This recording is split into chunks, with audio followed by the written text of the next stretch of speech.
Hey, welcome everyone to another special episode of After the Final Whistle. And tonight we have a very special guest. But before we get to him, I'll firstly like to introduce my co-host, Han Solo. Han, welcome aboard. Hi, Alex. Thanks for having me. It's been great to continue on the podcast, and it's been great to interview a few of the coaches, which is a great insight, I guess, for a lot of players. So now it's been a pleasure, and now thanks for having me. And Alex, how have you been? Very good, very good. I'm eager to get this interview going because it's a very, very important person. Introduce us to who we have on tonight. We have at your screen with us head coach of Calder United Women's Football Club, Mark Torcaso. Welcome, Mark. I'm just going to give a bit of an insight of who Mark is to those that are not too familiar. Mark has been coaching for over 17 years and has been with Calder United as their head coach for the past 5 years. Mark's professional playing career started in 2004 with Belgium Sporting Charleroi youth team and continued as a loan player for a few of England's renowned clubs. And within Victoria, Mark played for Fawkner Blue, Doncaster Rovers and Thomastown Devils / Whittlesea Rangers. Mark's experience and dedication then led him to a coaching role, which there he obtained an AFC A license.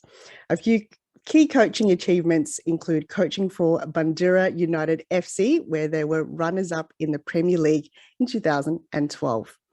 And the year after with the women's Melbourne Victory team as their goalkeeper coach, helping them become runners-up in 2013 and then league champions in 2014.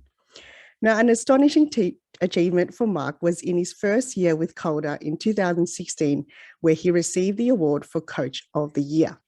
And in that same year, Calder United were NPLW champions. I guess it's not too bad for the first season for Mark.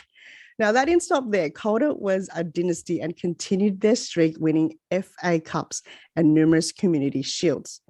Through 2019, that was their year. Mark led his team to win not only the Community Shield, but also the Premiership and the Grand Final at Amy Park.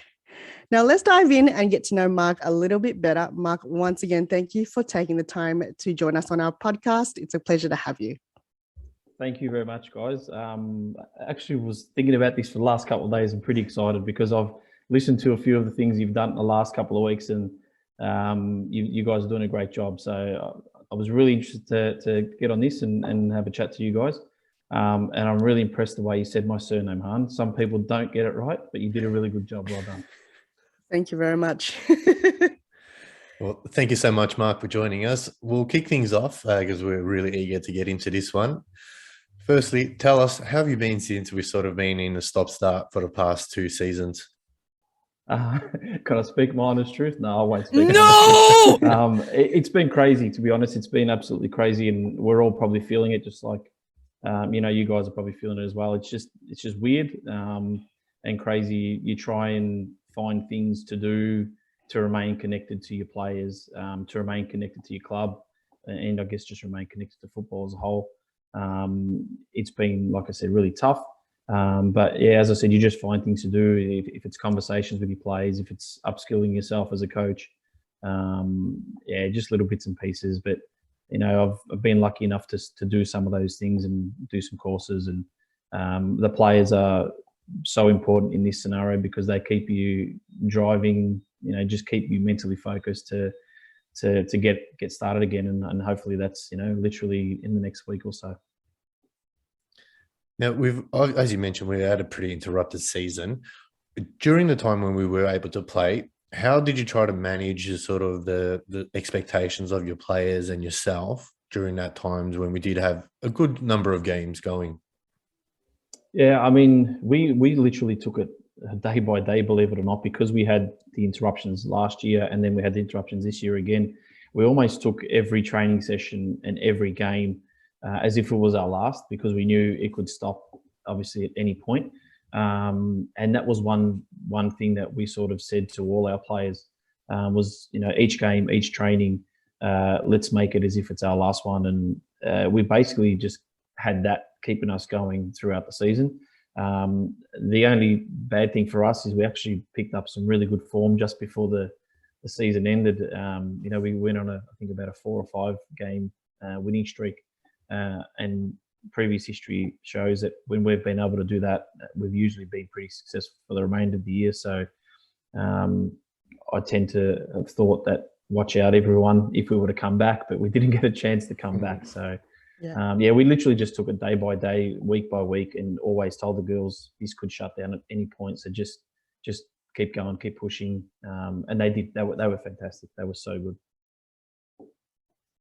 That's awesome. And I didn't touch on too much about Western United. Are you able to give us an insight of your role there and what is to come in the next season, or the 2022 season?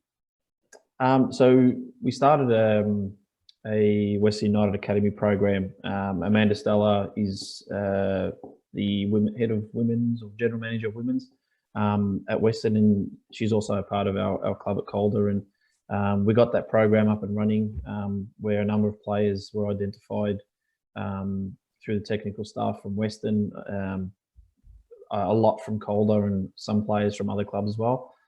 We put this group together that would train once a week, that would specialise in specific training that they might not be able to always get at their club, so more based around their technical abilities. And that was our focus, to have a session once a week that was based around that. We got one session in, and then the lockdown came. So my role around that was basically just to set up that, along with Amanda and with the Western United people, to get that academy program up and running. And we weren't able to see it in its full capacity or full quality, but we're hoping to get that started back again next week, which would be fantastic. So yeah.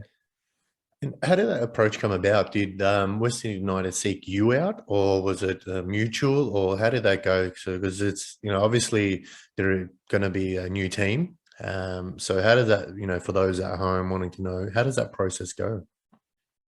So basically, it would have been around 2018, 19. The former president, Eric Serianos, myself, and a few other key people at the club always had this dream of potentially bringing Calder to the national stage at some point. But obviously, with the way our structure is in Australia, it was very difficult for an NPL club to obviously apply for a license. And then Western United came about in the A-League, and then it was, let's try and get into contact with them and see if they're interested in creating some sort of pathway. And it had its legs for the first 6 months, or 3 months, and we looked really good. And then it sort of just dwindled away a little bit. And I think it was probably due to the fact that they started their A-League men's team, and they needed to put a lot of effort and focus in on that. So for that year, it sort of went away. And then Amanda Stella became the president of the club, and we tried to get up and running again. So myself, Amanda, and a few other people again approached Western and said, "Oh, let's get this going. Let's create a pathway for girls." And Western United was so open and honest and how can I say it? Just ambitious to create some sort of girls connection. And that's the thing that attracted myself and Amanda and Calder as a whole. Is we sort of shared the same vision to create another pathway for girls in the state. And we literally it was just from then we started putting programs together and ideas together, and there was constant meetings, constant conversations, and then it obviously led to the W League license and the applications and all that type of stuff. And then however long, a year and a half down the track, we're in this position where we've got the license secured for 2022-23. And a program, a junior program or an academy program that's running. We'll look to do a few more little bits and pieces with even younger age groups in the next 6 months as well. So that's sort of where it was born and where it started. But there was a lot of key people that were part of that initially. And yeah, we're here now, which is great. Aleks? I was just going to ask. Yeah, no. So looking at that, you've obviously got a year to go before a couple more months before 2022, but obviously you guys will start then. How does one, you get it open, sort of like an open slate, you can pick whoever you want. How do you go about choosing the right players that will fit the club's approach and also your approach in coaching? How do you go about that? Is that from the Western United perspective or Yeah. Calder? Yeah, so I think the one vision that was very equal between the two clubs, between Calder and Western, was to have a one sort of pathway, one consistent message, one program that was all consistent, right from the littlest, mini roos all the way to the top up. So basically, we put ourselves in a scenario where we wanted to create that and have as simple as that, and be not like the other clubs around Australia, is have this connection between an NPL community club or something like that with obviously a W League club, and then that pathway was created. So it was basically just to have one consistent message and have this program where you're got like a football factory to some extent. You're almost creating, players within an NPL setup that are hopefully going to be ready for W League. You might have a few in the first year, you might have more in the next year, but hopefully just having the opportunity to pick players from within a program is what I guess the one goal between the two clubs was. Because at the moment, I mean, I've been part of W League setups in the past, and at the moment it's a couple of W League clubs are just, picking the best players within the state, within their programs. But there's, you got players coming from one club going into Victory or to City. And then we're trying to create one where the player has got one message from, for 52 weeks, basically. Yeah. That's the aim, not saying that every player from Calder, senior squad will be playing for Western, but, hopefully a majority, or hopefully, at least half or just below that would be the ideal scenario. Touching on the pathway, sorry, Alex. Yeah, you're right.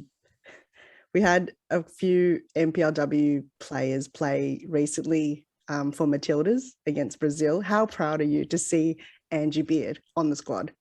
Angie came to us 3-4 years ago now, and she had one goal, and that was to get herself into Matildas. And it'd be worth having a conversation with Angie because she might share that similar story. But we sat in the coffee shop, and there was a couple of parts to her game that she wanted to improve. And it was more in the advanced positions of the field.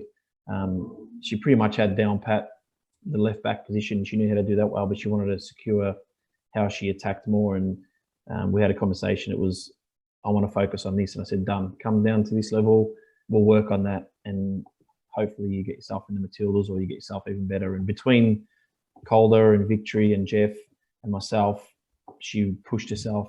And I pinch myself still, because we know how hard she worked for that. And to see her out there, the other day, and even to see her out there when she first got out there, was absolutely amazing. And yeah, it's huge for our club, because obviously she's come through it and she's well respected and everyone loves her, and all the young girls at our club, the mini roos and that, absolutely adore her. So to see her out there was just absolutely phenomenal. And even to see her lift the trophy for Melbourne Victory last year as the captain was just an amazing situation. So yeah, it was really good for that. When you see a player come to you and say those things to you, do your eyes light up and think, well, this is my chance now to really create something special? Or does every coach wait for that type of player to come to them? I mean, I've always said that the NPL needs to be the stepping stone into the W League, and I've always been fortunate enough to work in environments where we've been able to attract good players to our club because of the connections or something that I might have had previously. So even when I was at Bundoora, we always got good players that came from Victory and City, and it was actually just Victory back then. But even now, the way I look at it is you create an environment where the players can prepare and it feels as close to what a W League setup will be. Then they will come to you because they want to keep themselves prepared for that W League season. And for me, it's just a no-brainer. Just create an environment where the players feel like they would feel as if they're playing in the W League. So then their transition from the NPL to the W League is not far. It's quite short. If you can create that situation, then players will want to come to play for you, but more importantly, they'll want to play to improve, to then go to the next level.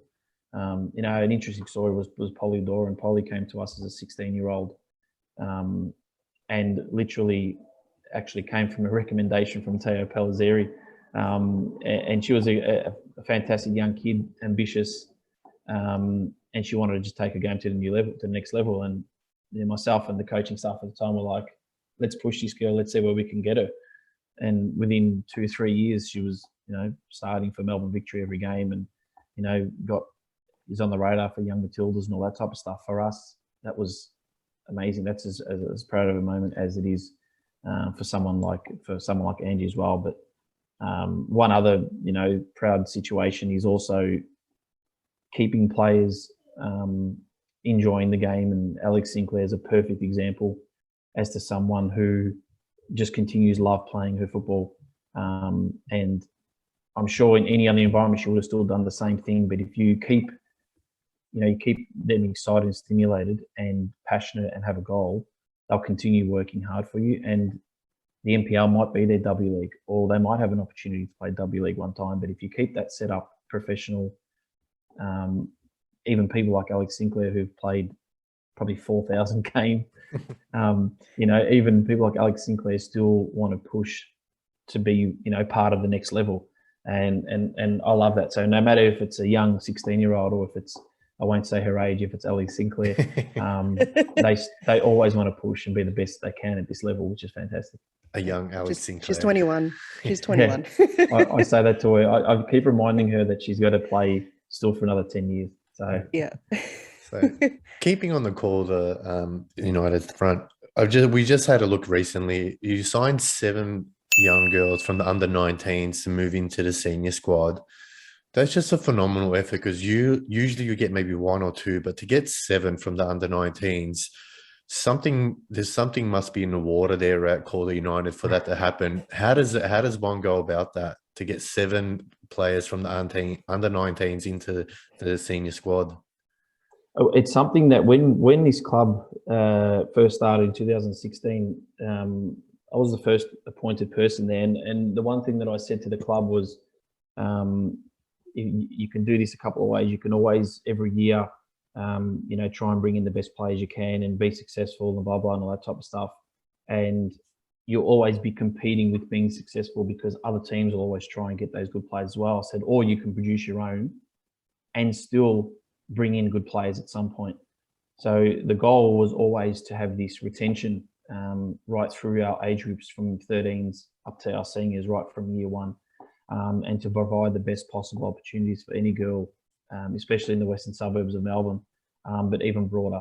And it was basically our thought just to always try and produce. Let's try and produce as many girls as we can within our program. So while we had 7 girls promoted this year, from 2017 to 2018, we had 5 or 6 elevated as well. And that's something that we're extremely proud of as a club. And it goes to the same message I was saying to you before about the connection with Western now. You know, you'd almost like another 5 or 6 to go from Calder to Western now next year. And then you've got this one consistent message and program.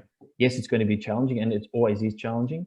But that's the point. Like, that's the point. If this was easy and the girls came to an easy situation, then they're not going to improve. So if you're putting, you know, 17, 18, 19-year-olds into senior setups earlier, you hope that they're going to produce, and then they're going to progress. Because if you keep them in the age groups that they are, it's not challenging enough. So that's the challenges that we've got as coaches, but us as a club, we set ourselves, and we believe that formula works. And for us, it's not even about like the winning stuff. Like, the winning stuff is fantastic, and don't get me wrong, everyone loves to win everything. But if you can try and balance both, then happy days. Yeah, you try and do what you've got to do.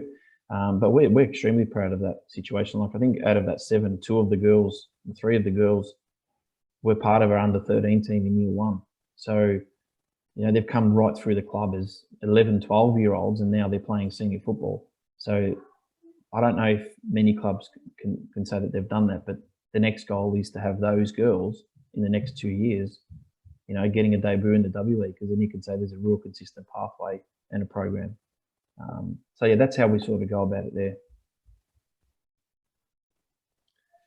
And heading into next season, what's the one thing that you, as a coach and your team, you want to focus on and make sure that you sort of down packed and be ready for? For no COVID, that's the first situation. I don't think anyone can be ever ready for that situation. But our thought on next year is to work with the senior players and give them as much opportunity as possible to develop and progress and aim for the next level. We want to create an environment next year where players are going to be preparing for the W League. So, different setup. The coaching structure at our club has completely changed. We've, sort of brought in some real experts in their fields, and even the age groups have appointed a fantastic technical director, who you might know, Alex. Do you know Kogu through the futsal world? Sorry, what was his name? Kogu? I might know by face. There's a lot of people. Face, yeah.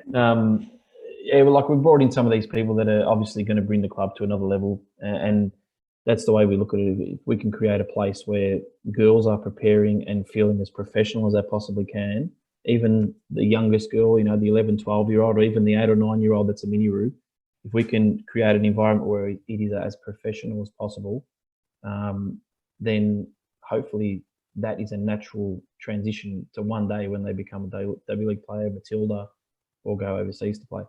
We are definitely looking forward to playing some consistent football, and hopefully again no lockdowns or no outbreaks or anything like that. Yeah, and to have spectators back will be awesome as well, because you got quite a community, supporting the girls, on game day. So I love that the vibe that you have. So yeah, spectators, fans, families, I think that's what we want as well, not just playing, because if you're just going to play in front of a field with no fans, there's no vibe. So yeah, I think that for me, I'm looking forward to having a bit more atmosphere and a bit more fans and spectators on game day. And hearing your vocals on the commentary, that's what we're looking forward to as well. Thank you. I always try to put my name down in all the Calder games, if you haven't noticed. Put me down. There is a game that we want to talk about, and that's the Heidelberg game. Han and I both did that one. That day was a very weird day. You guys dominated in every single possession possible, but in the end, Heidelberg come away for 1-0 win. How difficult was it for you on that day, or what was the sort of feeling afterwards when the game ended? Thanks for bringing that game up and reminding me. We don't lose a lot, and when we do lose, we hate it. When we lose in those type of scenarios, it's you're literally scratching your head after the game and going, "What did I do as a coach? Is there something that I should have said? Is there something I should have done?" And you're always picking your brain about that those scenarios. But believe it or not, after that, it was literally like we turned around, and I think it was maybe a week or two after that, we just went on a fantastic run. So it was almost like we needed a little bit of a kick up the butt, because we knew how good we were and we knew how good we could be. And, we were playing on a fantastic stage. It was a beautiful ground, beautiful facility. No excuses ever, but the only interruptions that we had were we couldn't get changed normally, in change rooms. We had to get changed outside, because that was the first, I think it was the first game back after COVID. Yeah. The girls had to get changed, not in a change room. They had to get changed outside, or one by one, I think it was. We couldn't do a proper team talk on a board. You couldn't do everything that was normal. And that became, I think, a bit of a distraction for the players. For me also, it was, not normal. I like everything, not sane, but consistent. And it just didn't feel right. And I kind of felt like when we were missing everything in that first half, it was one of those games where you just go, we ain't going to score. We aren't going to score. We need to come out of here with a draw. Mm. And then when the second half started, it was like oh God, what are we doing? What's happening here? What's happening here? And even like right to the end, even when they went up 1-0, I think Harry hit the crossbar with about 5 minutes left. Was an absolute cracking strike, and that hit the crossbar. I looked at everyone on the bench, and I was just like, it ain't happening today, mate. Like, this is, we need to pencil this in. And I was already thinking, I'll be honest with you, I was already thinking in that last 10 minutes about what do we need to do to fix this for next week. And as I said, we just went on this magnificent roll and run after that. We won, our Nike FC Cup quarterfinals, finals, and all that type of stuff, and got ourselves into a semi, and we won those things. We won, we had some crucial games against the merging. It was great. It was absolutely brilliant. I think that was the week after we might have drawn with Bolin, I think 3-3 as well. Yeah. And we were up 3-0 at half time, so we almost literally fixed everything that we did wrong. But yeah, I hate those days, guys. Like, those days there, just, I hate them. But that's football, yeah. That is. Sorry, I'll ask one, Alex. Speaking on that day, that game, is there a ritual that you do have on game day that, players normally, set out kits, or they eat something, or they do something? As a coach, what would be your routine on game day? I probably can't give you the secret, son, because then someone will try and counter that on me and try and get me on offside. So if I haven't already let it out of the bag that make Calder feel absolutely uncomfortable before a game, then I don't know what it is. So yeah, no, basically very relaxed. I like to feel relaxed. I like the players to feel relaxed. We like to create an environment where the players feel extremely comfortable, and they come into the change room, and it's almost like not a party atmosphere, but it's almost like we're getting in there, and yes, we know we've got a game in an hour's time, but let's be as calm and relaxed as possible. Once we get out on the field and we warm up, that's when we start adjusting. And then literally when we come in for that last team talk, that's when everyone's brain is just ready to go. But ritual as such, no. I like to get out and watch the under-19s play. I'll always aim to do that, and see what's happening with our players coming through. And that's why I've got so much confidence in this group of 7 players that were elevated, because I've managed to see them as much as possible. But every player has their own little things that they like to do, and the twins will kill me for saying this, but they are literally the last 2 girls out of the change rooms when the whistle goes, because they have to go to the toilet right before we have to walk out for the kickoff. Like, they'll kill me for saying that, but we're always waiting in the tunnel for 2 people, and it's the twins all the time. So yeah, but there's no real rituals as such, but I'm sure the girls have got their own little things that they sort of do. Yeah, I think I mentioned something. It was like, why aren't they out yet? And it was actually recorded on the streaming. I'm like, oh, that wasn't great. But I was like, now I know why. It's the twins in the bathroom. Exactly. Yeah. If you were to start your coaching career again, what would you do differently, do you think? I don't know, Alex. That's a good question, actually, because I started coaching at the absolutely the youngest age group of girls. Not the youngest, but at community level, it was under 16s, Whittlesea Zebras, I think it was. I worked through that process as a coach. I worked at that age group, and then the natural progression was to work at State 2 Bundoora United, and we got them promoted 3 years in a row into the NPL or the WPL. So I sort of was learning my coaching along the way as well. I was educating myself. I was lucky enough to work in some fantastic setups because I was a goalkeeper coach. So I worked with Melbourne Victory.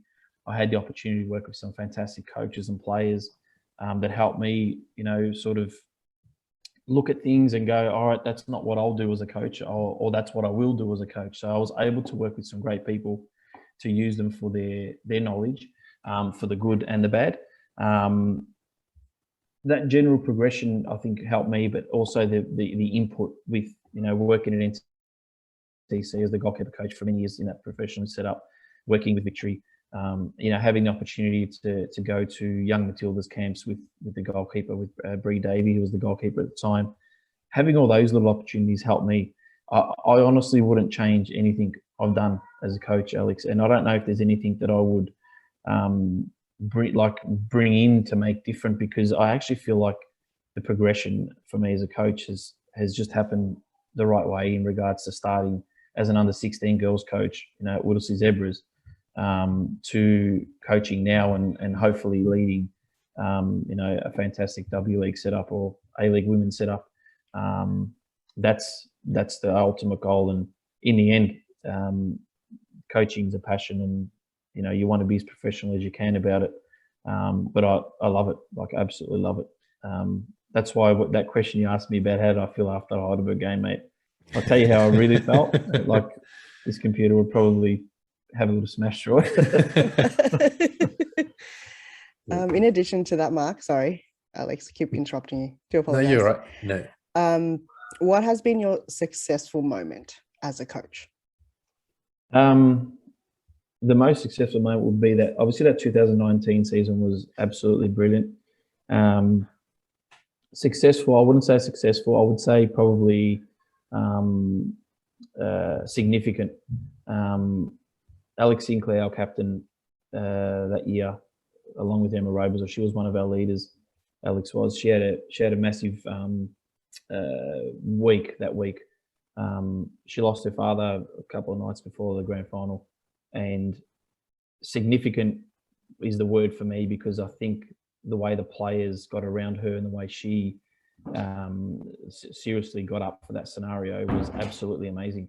And if I say significant, I mean it more about the way the club conducted itself on that grand final day, because it's not easy. That wasn't an easy moment. It was tough for Alex. She's a leader of our club, and it was extremely tough. And the way every player worked that grand final for her, it wasn't about the 2019 season. It was actually about that game, and it was the way they did that. And for someone to have that much courage to do that in that moment in Alex, that was easily one of the best moments of my coaching life. The way someone was so resilient and strong and focused and blocked everything that was going on. That was absolutely amazing. That's definitely one of the most significant moments. And probably coaching Whittlesea Zebras under 16 girls, honestly, in the very first year that I coached, and winning like an under 16 A championship. I don't even know what it was, with a group of girls that just loved to play soccer, and they could see that I was just a coach that just was starting my pathway, and I just loved coaching.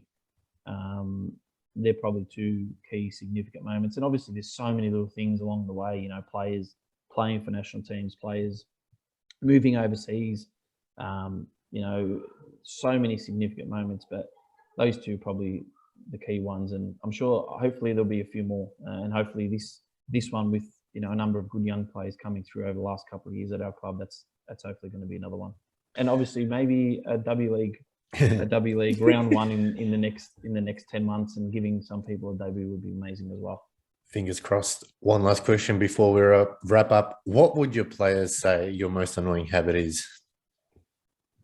Oh, Alex. I like, this is, I don't know, take this the way you want. When we lose, win, draw, however it is, I get off that ground and I jump in my car, and my brain is going 100 miles an hour, regardless if we won 5-0, won 2-1, lost, whatever. My brain is just going. And I think the most annoying thing is that I like to get it out, and I like to talk to my players about the scenario, or I like to just like let it out. So probably ringing them over the next 24 hours after we've played a game and hassling them about the way the game would be one of their most annoying habits that I have, that they would think, because I look at it as if I'm trying to sort of get what I need to off my chest and talk to them about the game. But they probably just want to get over that game, like they've lost or they've won or whatever, and they're just over it. But I would say that's an annoying habit that I would definitely have. But it'd be interesting if you asked a couple of girls, because I would love to hear what they thought about it as well. We might have to come down one day and just do a round table with the team. Get a survey going or something. Yeah. Well, Mark, Yeah. we want to thank you so much for joining us tonight. We appreciate it. We know your time is valuable. We can't thank you enough for your support and also Calder support as well. We can't thank your team as well. We love watching them play. They're a fantastic bunch of girls, and it's obviously the club's going in the right direction. And we want to thank you and the club so much for your time as well. No, I really appreciate you guys jumping on. I'm anytime glad when I hear people doing stuff for the women's game. And Han and Alex, you're doing this, and it's a fantastic thing for the girls. Often gets unnoticed, and the girls' game often gets unnoticed. And unfortunately, hopefully, it's going to get better. And with little things that you guys are doing right now, these are so crucial in our game, in the girls' game especially. So I really appreciate what you guys are doing as well. Thank you so much. And Han, thank you as well. And thank you to everyone for watching. We'll see you all next week. Make sure you subscribe to all our channels, and we'll come back next week with a different interview. Thanks for watching.